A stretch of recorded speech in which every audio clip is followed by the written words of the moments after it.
Kitab Yesaya ditulis oleh Nabi Yesaya bin Amos.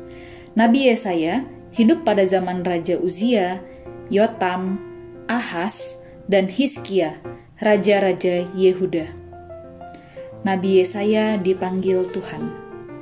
Ketika Yesaya dipanggil untuk menjadi nabi, ia mendapat sebuah penglihatan. Tuhan ada di tempat suci dan terlihat para serafim memuliakan Tuhan. Yesaya pun takut binasa di hadapan kemuliaan Tuhan.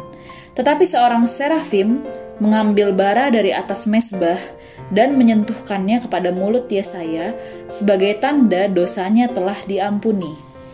Kemudian Tuhan bertanya, "Siapakah yang mau menjadi utusan Tuhan?" Yesaya mengajukan dirinya untuk diutus, dan sejak saat itu Yesaya menjadi nabi yang menyampaikan pesan Tuhan kepada bangsa Yehuda dan bangsa-bangsa lain. Pesan dan nubuat Nabi Yesaya.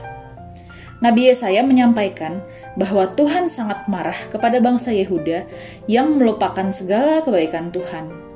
Tuhan benci dengan ibadah dan persembahan bangsa itu yang seolah-olah baik, tetapi mereka sendiri masih hidup dalam dosa dan penyembahan berhala. Sebagai akibatnya, Tuhan akan membuat bangsa Yehuda dihukum, bahkan sampai hancur dengan perantaraan bangsa-bangsa asing. Meskipun Tuhan marah, tetapi Tuhan memberikan janji pemulihan di masa depan. Tuhan akan kembali bertahta di Sion dan disembah oleh umat manusia. Akan ada sisa-sisa orang Israel yang bertobat dan kembali kepada Tuhan. Mereka akan dikumpulkan dari seluruh penjuru bumi dan kembali ke tanah mereka. Tuhan juga memberikan janji penyelamatan bahwa seorang perempuan muda akan melahirkan anak laki-laki bernama Immanuel. Ia adalah seorang raja dari keturunan Daud yang akan membawa bangsa itu keluar dari kegelapan. Raja itu akan memiliki kerajaan yang berkuasa dan penuh damai sejahtera yang tidak akan tergoyahkan selamanya. Nabi Yesaya dan Raja Yehuda. Raja Ahaz adalah Raja Yehuda yang jahat. Ia ketakutan terhadap musuhnya, yaitu Raja Aram dan Raja Israel. Nabi Yesaya menyampaikan pesan Tuhan bahwa Yerusalem tidak akan dikuasai oleh Aram dan Israel, karena beberapa tahun lagi Tuhan akan membuat kedua negeri tersebut hancur. Raja Ahaz yang jahat tidak mau percaya kepada Tuhan dan tetap memilih meminta bantuan pada bangsa Asyur.